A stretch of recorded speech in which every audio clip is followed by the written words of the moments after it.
Have you ever been driving down the road and your tire light comes on? If this has happened to you, it's most likely because there's a screw or a nail or some other sort of puncture in your tire and it's leaking. So one thing you can do to fix this problem easily on the side of the road is have a plug kit in your car. Right now I'm going to demonstrate how to plug your tire. So right here we have the screw that's making this tire leak. Right off the bat, we're not going to pull it. We're going to get our plug set up. So right here we have our plug kit. And we have two types of plugs. These are regular plugs, which are slightly larger, and they're brown and they're gooey. They kind of look like licorice. Right here we have the import plug, which is a smaller style, and these are more versatile because you can lump multiple plugs together to fill a big hole. For this screw, we're going to use one of these import plugs. And you take it in the applicator and you fish the plug through the tip and you center it. Right like that.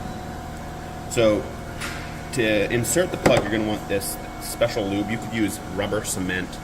This is a special tire plug lubricant. And you can put it on the tip of the applicator. That's a lot. You just need a little bit on there. There we go. So that'll help it slide into the hole that the screw has made a little bit easier. Right here, this is going to ream our hole out to be more uniform in case the screw has deformed the hole and it's not perfectly round. So now that I have everything ready to go, we're going to pull this screw out.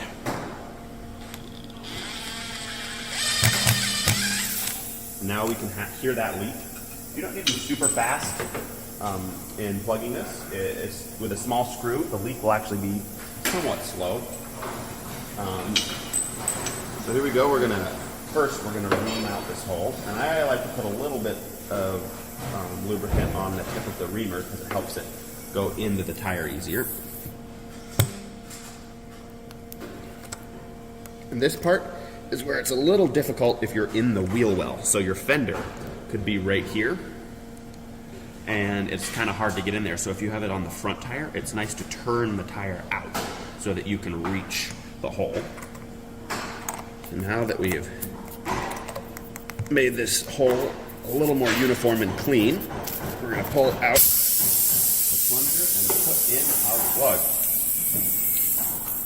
So when you slip the plug in, it's important that you don't accidentally slide all the way into the tire. You want maybe an inch or so of the plug sticking out, and I'll show you why later.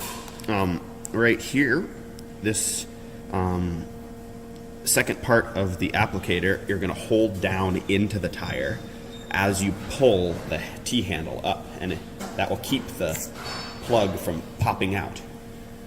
Right there, we have the plug inserted. There's no more leak. You can hear the hissing air has stopped.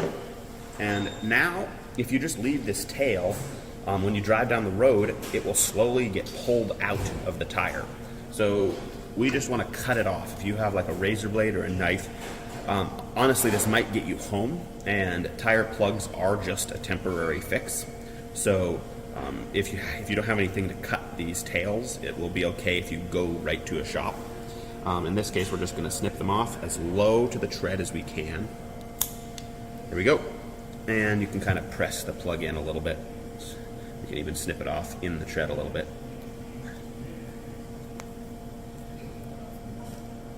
And there we go. So now it stays down a little bit easier. And again, this will get you home. When you get home, you're going to want to make an appointment and schedule for a patch. Patches are permanent, and they will not fail over time. A plug can last a very long time. However, again, to keep your tire certified to be on the road, you have to have a rubber patch, which involves dismounting the tire and gluing a patch on from the inside. So now you can keep rolling and have your tires full.